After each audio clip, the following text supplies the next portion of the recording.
Section 1 AUS VPC और पीरिंग का introduction.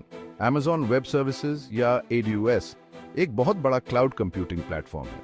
यह इंडिविजुअल्स और बिजनेसेस दोनों को बहुत सारे सर्विसेज ऑफर करता है। इनमें से एक इंपॉर्टेंट सर्विस है Amazon वर्चुअल प्राइवेट क्लाउड या Amazon VPC। आप VPC को AWS क्लाउड में अपना खुद का प्राइवेट नेटवर्क समझ सकते हैं। VPC आपके AWS रिसोर्सेज जैसे EC2 इंस्टेंसेस, ये वर्चुअल सर्वर्स होते हैं, के लिए एक सिक्योर और आइसोलेटेड एनवायरनमेंट प्रोवाइड करता है। आप अपनी नेटवर्क सेटिंग्स जैसे IP एड्रेस रेंजेस, सबनेट्स और रूट टेबल्स खुद कंट्रोल कर सकते हैं। इससे आपको अपने नेटवर्क ट्रैफिक पर पूरा कंट्रोल मिलता है। लेकिन कभी-कभी आपको अलग-अलग VPCs को कनेक्ट करने की जरूरत होती है। यहीं पर VPC पीरिंग काम आता है। यह आपको दो VPCs को प्राइवेटली और सिक्योरली कनेक्ट करने की सुविधा देता है। ये VPC सेम या अलग-अलग AWS अकाउंट्स में हो सकते हैं। ये अलग-अलग AWS रीजन्स में भी हो सकते हैं। VPC पीरिंग कई रीजन से बहुत इंपॉर्टेंट है। ये अलग-अलग VPCs के रिसोर्सेज को एक दूसरे से कम्युनिकेट करने देता है, जैसे कि वो सेम नेटवर्क में हो। ये AWS क्लाउड में कॉम्प्लेक्स एप्लीकेशंस को डिजाइन और डिप्लॉय करने के लिए बहुत सारे नए ऑप्शंस ओपन करता है। सेक्शन 2 VPC पीरिंग को समझते हैं। VPC पीरिंग एक नेटवर्किंग सर्विस है जो दो VPCs को आपस में कनेक्ट करता है। ये दो अलग-अलग नेटवर्क्स के बीच एक वर्चुअल ब्रिज बनाने जैसा है। ये ब्रिज ट्रैफिक को पब्लिक इंटरनेट पर जाए बिना सिक्योरली फ्लो करने देता है। जब आप दो VPCs को पीर करते हैं तो वे अलग-अलग और आइसोलेटेड रहते हैं। हर VPC का अपना IP एड्रेस, रेंज, सबनेट्स और रूट टेबल्स होता है। हालांकि आप रूटिंग रूल्स बना सकते हैं जो ट्रैफिक को उनके बीच फ्लो करने देते हैं, जैसे कि वे सेम नेटवर्क का हिस्सा हो। VPC पीरिंग एक 1-to-1 रिलेशनशिप है। इसका मतलब है कि एक VPC को कई दूसरे VPCs के साथ पीयर्ड किया जा सकता है, लेकिन वे पीयर्ड VPCs सीधे एक दूसरे से कम्युनिकेट नहीं कर सकते। इसे एक पहिए के स्पोक्स की तरह समझें, जहां सेंट्रल VPC हर पीयर्ड VPC से कम्युनिकेट कर सकता है, लेकिन पीयर्ड VPCs सीधे एक दूसरे से बात नहीं कर सकते। VPC पीरिंग एक नॉन ट्रांजिटिव रिलेशनशिप है। इसका मतलब है कि अगर VPC A VPC B के साथ पीयर्ड है और VPC B VPC C के साथ पीयर्ड है, तो VPC A सीधे VPC C से कम्युनिकेट नहीं कर सकता। VPC A और VPC C के बीच कम्युनिकेशन अलाउ करने के लिए उनके बीच एक अलग पीरिंग कनेक्शन एस्टैब्लिश करना होगा। सेक्शन 3 VPC पीरिंग के फायदे। VPC पीरिंग AWS यूजर्स को कई सिग्निफिकेंट बेनिफिट्स ऑफर करता है। पहला, प्राइवेट कम्युनिकेशन। VPC पीरिंग VPCs के बीच प्राइवेट कम्युनिकेशन इनेबल करता है। पीयर्ड VPCs के बीच ट्रैफिक पब्लिक इंटरनेट से नहीं गुजरता है। यह पोटेंशियल थ्रेट्स के एक्सपोजर को कम करके सिक्योरिटी को बढ़ाता है। यह उन बिजनेसेस के लिए बहुत जरूरी है जो सेंसिटिव डेटा हैंडल करते हैं। दूसरा, रीजनल और इंटर रीजनल कनेक्शन। आप सेम AWS रीजन में या अलग-अलग रीजन्स में VPCs को पीयर कर सकते हैं। ये फ्लेक्सिबिलिटी आपको जियोग्राफिकली डिस्ट्रीब्यूटेड एप्लीकेशंस बिल्ड करने और मल्टीपल लोकेशंस में AWS सर्विसेज का फायदा उठाने की सुविधा देती है।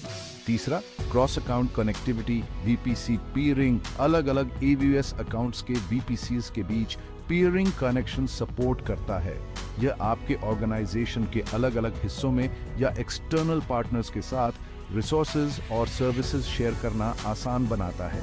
अंत में, हाई परफॉर्मेंस VPC पीयरिंग VPCs के बीच एक high bandwidth, low latency connection provide करता है। ऐसा इसलिए है क्योंकि पीयर्ड VPCs के बीच ट्रैफिक AWS नेटवर्क के अंदर ही रहता है और उसे पब्लिक इंटरनेट पर नहीं जाना पड़ता है। ये बेनिफिट्स VPC पीरिंग को AWS में सिक्योर, स्केलेबल और हाई परफॉर्मिंग एप्लीकेशंस बिल्ड करने के लिए एक पावरफुल टूल बनाते हैं। सेक्शन 4 असल दुनिया में उपयोग। VPC पीरिंग के असल दुनिया में बहुत सारे एप्लीकेशंस हैं। यहां कुछ कॉमन यूज केसेस दिए गए हैं। Micro service architecture. आजकल के एप्लीकेशंस अक्सर माइक्रो सर्विस आर्किटेक्चर का यूज करके बनाए जाते हैं, जहां एप्लीकेशन के अलग-अलग कंपोनेंट्स इंडिपेंडेंट सर्विसेज के रूप में रन करते हैं। VPC पीयरिंग आपको सिक्योरिटी और मैनेजमेंट के लिए इन माइक्रो सर्विसेज को अलग-अलग VPCs में आइसोलेट करने की सुविधा देता है, जबकि उन्हें एक दूसरे से कम्युनिकेट करने देता है। Shared services. बहुत से ऑर्गेनाइजेशंस में शेयर्ड सर्विसेज होते हैं, जैसे डेटाबेसेस, ऑथेंटिकेशन सिस्टम्स या मॉनिटरिंग टूल्स, जिन्हें अलग अलग वीपीसीज में रन कर रहे एप्लीकेशंस द्वारा एक्सेस करने की जरूरत होती है। वीपीसी पीयरिंग आपको इन शेयर्ड सर्विसेज को एक वीपीसी में सेंट्रलाइज करने और उन्हें सिक्योरिटी से समझौता किए बिना दूसरे वीपीसीज के लिए एक्सेसिबल बनाने की सुविधा देता है। Multi reason applications, high availability और डिजास्टर रिकवरी के लिए आप अपने एप्लीकेशन को मल्टीपल AWS रीजन्स में डिप्लॉय कर सकते हैं। वीपीसी पीयरिंग आपको इन जियोग्राफिकली डिस्पर्स्ड वीपीसीज को कनेक्ट करने और एक रेजिलिएंट एप्लीकेशन आर्किटेक्चर बिल्ड करने की सुविधा देता है। Development production separation, development, testing और प्रोडक्शन एनवायरनमेंट्स के लिए अलग अलग वीपीसीज होना आम बात है। वीपीसी पीयरिंग आपको इन एनवायरनमेंट्स को कनेक्ट करने और उनके बीच कोड या डेटा को आसानी से प्रमोट करने की सुविधा देता है, जबकि कंसर्न्स का क्लियर सेपरेशन बनाए रखता है। ये कुछ एग्जांपल्स हैं कि कैसे वीपीसी पीयरिंग का उपयोग JOS में सिक्योर और एफिशिएंट नेटवर्क आर्किटेक्चर्स को डिजाइन और डिप्लॉय करने के लिए किया जा सकता है। सेक्शन 5 वीपीसी पीयरिंग सेटअप करना एक step by step guide. AWS में वीपीसी पीयरिंग सेटअप करना एक सीधा साधा प्रोसेस है। यहाँ एक स्टेप बाय स्टेप गाइड दी गई है। स्टेप 1, Amazon VPC कंसोल खोलें।